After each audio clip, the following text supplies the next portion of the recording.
কেউ তোমার ডাইরেক্ট ক্ষতি করে সেটা তো আলাদা কথা।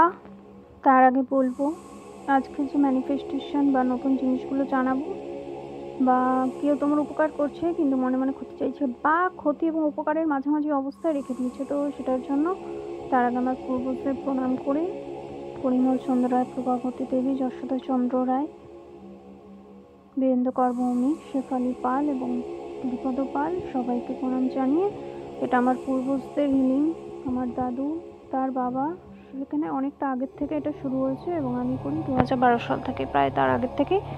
তখন অত চ্যানেল ছিল না, যার জন্য কেউ সামনে আসতে পারে না। আর আমার একটা অনেক পুরনো 6 বছরের একটা চ্যানেল আছে, যেটাতে আমি লাইফস্টাইল আর ছোটোখাটো জিনিস দেখাতাম।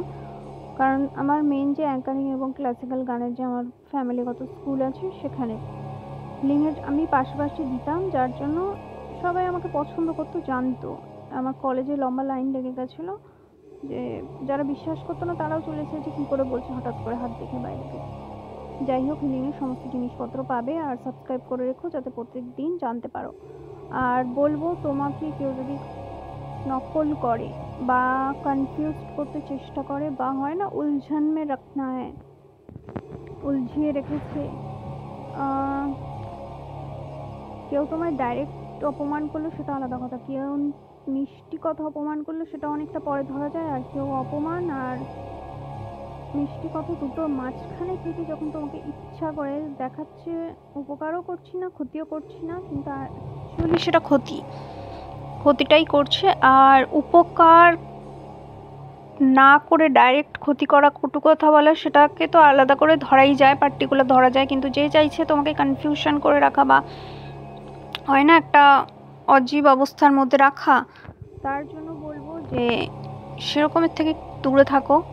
বুঝতে পারো না, যখন বুঝছো অনেকটা দেরি হয়ে যাচ্ছে, বুঝতেই পারছি মন মরা হয়ে যাচ্ছ, বা দেখতে পাচ্ছ তাদের পিছনে আরও 2-3 জন কলকাটি করার জন্য তোমাকে পরামর্শ দিচ্ছে, কারণ তুমি অতিরিক্ত বেশি ভোলা বা হয় না innocent. What can I do, or what can I do or you do that with that type of person, understand? মানে তুমি কি করবে বা আমি কি করব, সেই জায়গায় থাকলে তুমি যখন নিজেকে জিজ্ঞাসা করছো, সেই ক্ষেত্রে আমি এটাই বলছি। আবার এরা কীরকম টাইপের হয়, বলবে যে তোমার সম্পর্কে আমি এই ভেবে রেখেছি, তোমাকে ছাড়া আমি এই দুঃখ পেয়েছি, ওই করেছি এই করেছি, কিন্তু তুমি যখন কিছু বলতে হবে, তুমি যখন কিছু করতে হবে, তখন সেই জিনিসটাকে ইগনোর করবে। জল পৃষ্ঠা পেয়েছে, আমার মোবাইল হারিয়ে গেছে, বা কিছু একটা বলবে যে আমার বাড়িতে কারোর এরকম প্রবলেম হয়েছে, বাড়ির লোক আমাকে উস্কেছে, বাড়ির লোক আমাকে বা বন্ধুবান্ধব আমাকে কুবুদ্ধি দিয়েছে, তাই জন্য আমি বুঝতে পারছি না কি করব।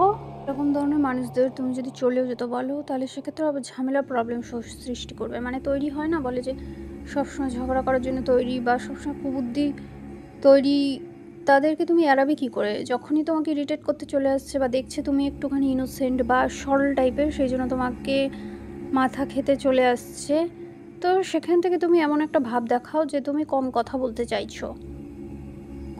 চাইছো না, মুখের উপর কিছু বলে দেবে না। এরা হচ্ছে মুখের উপর যদি কিছু বলো, তাহলে তোমাকে উল্টোপাল্টা আরও বলবে যে তুমি মিথ্যাবাদী, স্বার্থপর, এই ওই, যেটা নিজেই অ্যাকচুয়ালি, কিন্তু তুমি কিন্তু সেটা কোনো দিন বলোনি। বাস কিছু বলতে হবে না, না বলবে চলে যাও, না বলবে থাকো। যেমন তোমার সাথে ব্যবহারটা করছে, যে কনফিউজ করে রাখতে চাই, তুমি সেটাই করে জাস্ট দূরে থাকো, যে না আমার হেল্প করার সময় নেই বা কিছু, এটাও বলবে না। সবসময় তোমার থেকে সাহায্য চাইছে, হেল্প চাইছে, তুমি চাইতে গেলে পালিয়ে যাচ্ছে। সেরকমই তোমার যখন বলতে আসছে, তুমি একটুখানি জল খেতে যাবে করে দূরে যাবে বলে চলে যাও। এদেরকে হচ্ছে টক্সিক টাইপের মানুষ বলা হয়। যখন তোমায় বলছে যে ঘুরতে চলো বা কিছু, যদি এটা তোমার কোনো ক্লোজ ফ্রেন্ড হয়, বেস্ট ফ্রেন্ড হয়, সেক্ষেত্রে এটা করবে। আর যদি কোনো বয়ফ্রেন্ড হয়, তখন তুমি বলবে না আমার মাথা ব্যথা করছে, এখন ঘুরতে যেতে পারবো না, পারলে তুমি চলে আসো, বা যেটা তোমার বললে সুবিধা হবে সেটা করো। যে সবসময় ডাকছে বলে দৌড়ে চলে যাবো, নাহলে কোথাও পালিয়ে যাবে বা কিছু একটা হয়েছে, তুমি ধরো এক্সাইটমেন্ট বা অতিরিক্ত বেশি মানে ভালো পজিটিভিটি, সেটা দৌড়ে যাচ্ছ, সেটাকে অন্যভাবে নিচ্ছে, যে তুমি কি এতক্ষণ তার অপেক্ষাতেই বসেছিলে যে ডাকলেই দৌড়ে চলে আসবে, খুশি হয়ে চলে যাবে। অতিরিক্ত খুশি হচ্ছ, লোককেও দিচ্ছ, সেটা অনেক টক্সিক মানুষ আছে, পছন্দ করে না। এরকম মানুষগুলোর সঙ্গে না তুমি খুব বেশি ফ্রেন্ডশিপ দেখাতে পারো, সেটাও উল্টোভাবে নেবে। যদি নাও দেখাও, তাহলেও বলবে যে এতদিন দেখাচ্ছিলে, এখন হঠাৎ করে কেন দেখাচ্ছ না। রিলেশনশিপে যদি থাকো, তাহলেও তোমাকে উল্টোপাল্টা গালিগালাজ করবে, আবার বলবে যে এই গালিগালাজটার মধ্যে আমার তোমার জন্য চিন্তা লুকিয়ে আছে, কিন্তু সেই চিন্তা লুকিয়ে থাকাটা কোনো সমাধান নয় যে গালিগালাজ করে চিন্তা লুকিয়ে থাকাটা প্রকাশ করবে যে।